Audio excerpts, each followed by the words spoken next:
Maraming netizens ang nakapansin na unti-unti nang nag-open up sa publiko ang rumored boyfriend ni Casey na si Steve Woodridge. Matatanda ang ilang mga videos ang ipinakita ni Casey na kung saan ay binigyan nila ng emphasis ang pag-travel sa Europe ng magkasama. Sa isang post ni Casey, sinabi niya ang ganitong caption galing sa Philippians 4:8. Whatever is true, whatever is noble, whatever is right, whatever is pure, whatever is lovely, whatever is admirable, if anything is excellent or praiseworthy, think about such things. Makikita doon ang highlights ng kanilang travel noong August 2023. Nag-reply naman dito si Steve at sinabing maganda si Casey kasama ang ganitong caption.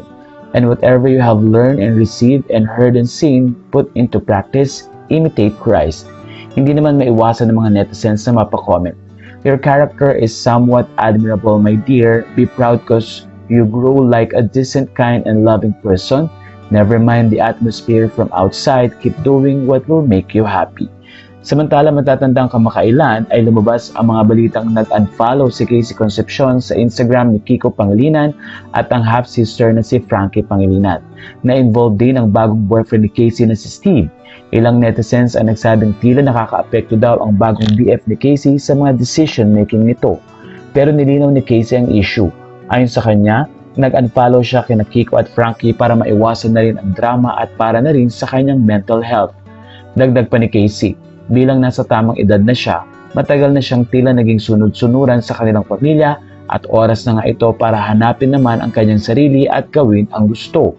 Kaya naman panay ang post ni Casey sa mga travel nila ni Steve. Naging open na rin si Steve sa pag-post kasama si Casey. Ilang mga netizens din ang tila kino-question ngayon si Steve.